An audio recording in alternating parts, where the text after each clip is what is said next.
Hey, how's it going, everyone? It's just another beautiful day with the Vegan Seagull. And guess what?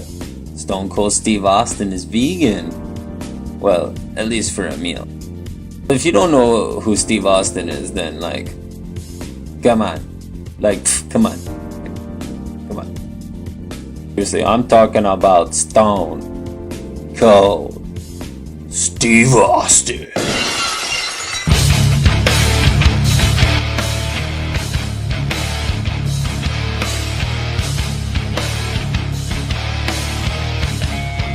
Some of his in-ring accomplishments include 6 WWE Championships, 2 Intercontinental Championships, a record 3 Royal Rumble victories, and a Triple Crown champion.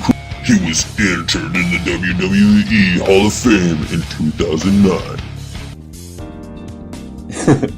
Anyway, Steve Austin is probably the best example of a total anti-vegan. I should probably be bringing up vegan fighters like Nick and Nate Diaz, Mac Danzig, and so many others. I will probably make a video about this in the near future. Recently, there's been news that Steve has opened up to veganism. He's not going vegan, but he admits he's reducing his meat consumption by simply going out with his wife to vegan restaurants. So Steve has a podcast now where he describes his experience at a vegan restaurant. Hey, dig this, folks. The other day, my wife wanted me to go to a vegan restaurant with her because my wife is a vegetarian. Now, I've told you guys this before.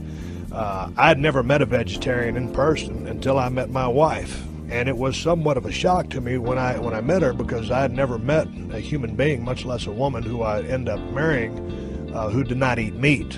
I hang around and live with carnivores, people who eat and chew meat, but not my wife.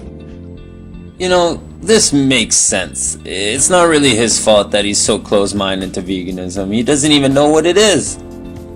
You know, you gotta wonder how it all starts with a guy like this.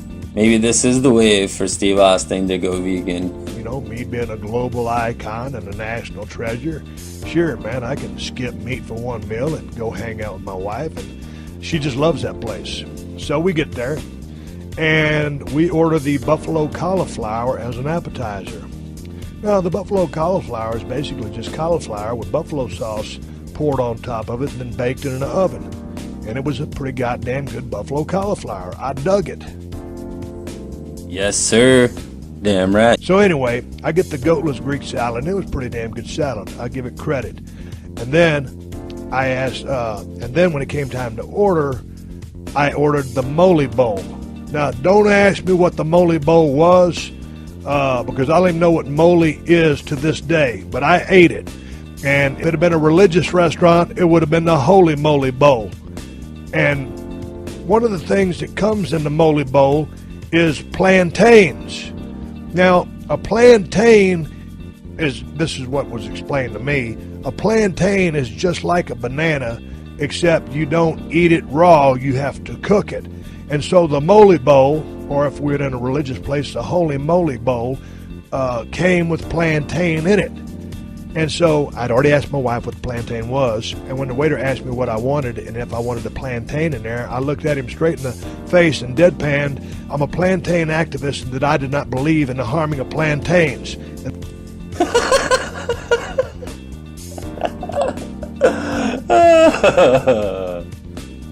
I wish every plantain could live a long and healthy life until somebody picks you off a tree and then eats you. Good point, Steve. I mean, there's no animal in the world that sheds their limbs for us to consume. It's like a chicken wobbles over and sheds a wing and says, "Hey, buddy, you want to pick that up before it goes bad?" My mole bowl came. I ate it, and yeah, it was okay. But as we left, I looked at the bar and had a couple of badass IPAs on draft. They had a pretty good beer selection for a damn vegan organic restaurant. Yeah, man. Us vegans know where it's at. So swig a beer to the vegan restaurant. The salad, the goatless Greek salad that I ate was pretty damn good. I can't say that I enjoyed the mole bowl that much. So next time I go with my wife to the vegan restaurant, yeah, I'll go again. Guy do anything to get a blowjob, won't he? I'm not going to get the moly bowl. Overall, I think he enjoyed his vegan experience, if you ask me. Not only spending time with his wife, but actually liking the food. As tough as a wrestler can be, everyone has a comfort zone created through routine, accessibility of the foods, and the social influences that are around them. As you guys heard, Steve Austin loves meat. But I couldn't find any information about how much meat he actually eats. But I could just assume Steve eats 2 to 3 pounds of meat for every 1 pound an average Joe eats. So as an interesting breakdown, by going out to a vegan restaurant and for every pound of beef or other meats he does not eat, he saves on average 2,500 gallons of water, 55 square feet of rainforest, 16 pounds of grain, and 80 kilograms of CO2 production. So man, let's get this guy involved in veganism. Overall, this guy is probably the most badass wrestler that ever came out of the WWE. From chugging beer on stage to dropping grannies by stunners, this guy knows how to entertain for sure. It'd be great to see your experience with veganism influence some of your fans who are like you and never knew about it. Not only would it be healthier for your fans and yourself, but it would be awesome for the environment. On another note, come on man, happy wife, happy life. I hope you all liked my video today, and if you did, please hit the like button and subscribe for some more. And like Steve Austin said, I mean, you could only benefit in all ways by going out for a vegan meal. Just one a month will make a difference, not only for your health, but for your relationship too. Sure, man, I can skip meat for one meal.